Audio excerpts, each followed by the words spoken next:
बैरून मुल्क दुश्मन और अंदरून मुल्क दुश्मन पाकिस्तान के फील्ड मार्शल जनाब सैयद हाफिज आसिम मुनीर से बहुत खौफजदा हैं और ये बात हर मुखलिस पाकिस्तानी के लिए काबिल फख्र है। चाइना के चीफ ऑफ आर्मी स्टाफ का नाम पता है। अरे बहुत सारे तो ऐसे लोग होंगे यार हमारे देश में जिन्हें हमारे चीफ ऑफ आर्मी स्टाफ का नाम नहीं पता, लेकिन आसिम मुनीर का नाम पूरी दुनिया जानती है, पूरा वर्ल्ड जानता है कि आसिम मुनीर पाकिस्तान के चीफ ऑफ आर्मी स्टाफ है। अब वो वहां के फील्ड मार्शल बन चुके हैं। तो एक समझो कि एक आदमी को पूरी दुनिया जानती है, उसकी लोकप्रियता को। सबसे ज्यादा दुविधा इस बात की थी कि इजराइल और अमेरिका मित्र हैं, वैसे ही अमेरिका और कतर भी मित्र हैं। मित्र के ऊपर मित्र का जो हमला था उससे कतर को विश्वासघात की सी फीलिंग आई थी। यह सेशन हमने कल आपको बताया था। इस सेशन के बाद में इजराइल रुका नहीं। असल मायने में इजराइल लगातार 72 घंटों के अंदर 6 देशों के ऊपर पैरेलल टाइम पे हमला कर चुका है। इस बीच में पूरी दुनिया के अंदर इस बात का एक भय बैठ गया है कि अब तक तो इजराइल गाजा पट्टी को टारगेट कर रहा था, आसपास के देशों को टारगेट कर रहा था, अब ये मिडिल ईस्ट के और देशों को भी टारगेट करने लगा है। इतना ही नहीं, ये अफ्रीका में भी जाकर हमले कर रहा है। एक ही टाइम पर बैठा हुआ इजराइल अफ्रीका को भी, यमन को भी, सीरिया को भी, कतर को भी, धाम धूम जितने भी आसपास देश हैं उन सबको एक ही साथ में निशाना बनाता चला जा रहा है। क्या कतर बोल पाएगा यूनाइटेड स्टेट्स ऑफ अमेरिका को कि भाई आपके जितने भी मिलिट्री बेसेस हैं यहां से उठा के ले चलो? ये जो पर्टिकुलर देश है ये आउट ऑफ कंट्रोल है, एकदम ही आउट ऑफ कंट्रोल, एंड ये दुनिया के लिए बहुत ही बड़ा डेंजर बनते जा रहा है। कोई इंटरनेशनल लॉ एंड ऑर्डर कुछ नहीं है, रूल्स बेस्ड ऑर्डर कुछ नहीं है। तो दुनिया के सबसे बड़े टेररिस्ट यानी कि इजराइल ने अब तो हद ही पार कर दी, एकदम ही आउट ऑफ कंट्रोल हैं ये लोग। इन्होंने जाके अटैक कर दिया कतर में, दोहा में। एंड अटैक कहाँ पे किया? One of the most prestigious residential areas में, ऐसे एरिया में जहाँ पे हैं एम्बेसीज। एंड इनफैक्ट जिस बिल्डिंग को टारगेट किया उसके बाजू में ही वेरी क्लोज तो है चाइनीज एम्बेसी और एक इंटरनेशनल स्कूल भी है वहां पे पास में। जो अटैक किया गया वो 10 फाइटर जेट्स के थ्रू किया गया एंड रिपोर्टेडली 10 म्यूनिशंस फायर किए गए, 10 मिसाइल्स ऑलमोस्ट फायर की गई। अब जो कतर के प्राइम मिनिस्टर है उनका कहना है कि इजराइल ने जो वेपन्स यूज किए वो रेडार डिटेक्ट ही नहीं कर पाया। अब आप इमेजिन करो दिल्ली पे जहां पे सारे एम्बेसीज है ना, उस पर्टिकुलर एरिया में बम फूटने लगे। ये एग्जैक्टली ऐसी ही स्थिति हुई है दोहा में। टारगेट कौन थे? हमास के ऑफिशियल्स जो उनके पॉलिटिकल अफेयर्स लुक आफ्टर करते हैं वो, एंड वो इकट्ठे हुए थे पीस डील डिस्कस करने के लिए, वही सीज फायर प्रपोजल डिस्कस करने के लिए जो ट्रंप ने खुद बनाया था, यूनाइटेड स्टेट्स ने खुद सबमिट किया था। ट्रंप कह रहा है कि भाई मुझे तो कुछ पता नहीं था, इन्होंने खुद कर लिया। ऐसा हो सकता है क्या? अमेरिका बाप है, इजराइल या तो बच्चा है या अटैक डॉग है। इस पे वापस आएंगे कि ट्रंप ने ऐसा क्यों बोला, उसका क्या पर्टिकुलर एम्फेसिस था। रिपोर्ट से बता रही है कि हमास के जितने भी पॉलिटिकल लीडर्स थे वो सब सेफ हैं। तो ये रिपोर्ट किया जा रहा है कि हमास के जो पॉलिटिकल लीडर्स थे वो इसलिए सरवाइव कर गए क्योंकि उनका प्रोटोकॉल रहता है कि जब सारे पार्टिसिपेंट्स आ जाए मीटिंग के तो वो मीटिंग का वेन्यू शिफ्ट कर देते हैं एंड सबके मोबाइल फोन ले लिए जाते हैं जब वो वहां पहुंचते हैं, इसीलिए वो बच गए। एंड इनफैक्ट जहां पे स्ट्राइक हुई उसी के पास में उनकी मीटिंग एक्चुअली चल रही थी। यही सेम रिपोर्ट्स ये भी क्लेम कर रही हैं कि जो हमास लीडर्स थे वो खुद नहीं गए, इंस्टेड उन्होंने कुछ और लोगों को वहां पे भेजा। इजरायलीज को लगा कि हाँ मीटिंग चालू हो गई है, एज अ रिजल्ट उन्होंने अपना अटैक कैरी आउट किया। एंड रिपोर्ट ये किया जा रहा है कि वहां पे जो 6 लोग थे वो मारे गए, जिसमें से 5 हमास के मेंबर्स थे और एक कतरी नेशनल सिक्योरिटी गार्ड था। तो अब इजराइल ने अटैक किया, अमेरिका की परमिशन के बिना तो किया नहीं होगा, कतर के ऊपर। कतर रिगार्ड किया जाता है as one of the biggest allies of United States of America. Qatar ने गिफ्ट किया यूनाइटेड स्टेट्स ऑफ अमेरिका को या ट्रंप को $400 मिलियन का जेट।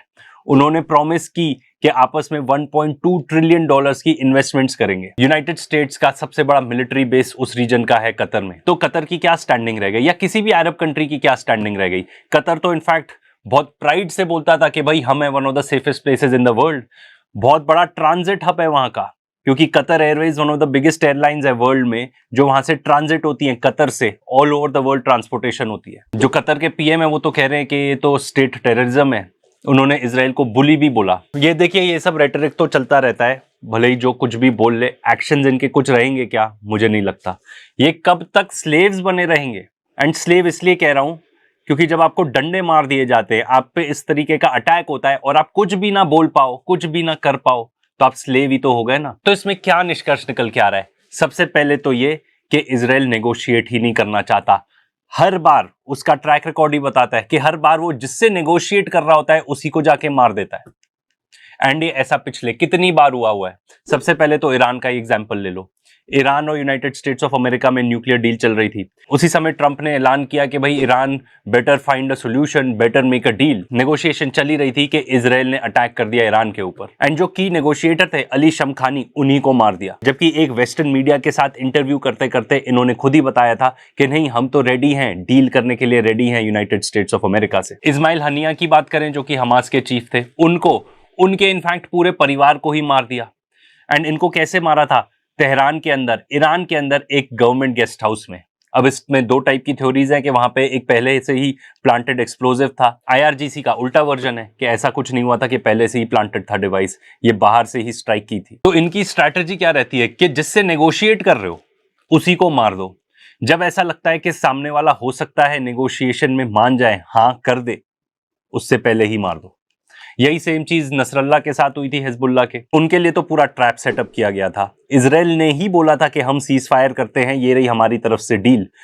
नसरल्ला बाकी और हिजबुल्लाह के की मेंबर्स के साथ इकट्ठे हुए। तब बेरूट में शहर के बीचों बीच जब वो इकट्ठे हुए अपने बंकर में मीटिंग करने के लिए, तब यूएस मेड 2000 पाउंड बॉम्ब्स को यूज किया गया और वहां पे इतने बम गिराए गए जिसका हिसाब भी नहीं है। 4 रेजिडेंशियल बिल्डिंग्स को हिट किया गया, जिसमें से 3 तो कंप्लीटली डिस्ट्रॉय कर दी गई एंड 2 और डैमेज हुई इस पर्टिकुलर स्ट्राइक में। ऐसा माना जाता है कि लगभग 300 लोग मारे गए एक इंसान को मारने के लिए, इतना डैमेज। ये है आपके लिए इजरायली टेररिस्ट। जनरल सुलेमानी की बात करें ईरान के, तो उनको भी इसी तरीके से ल्योर किया गया था, एक ट्रैप में फंसाया गया था कि आप इराक में आ जाओ, नेगोशिएशन करेंगे।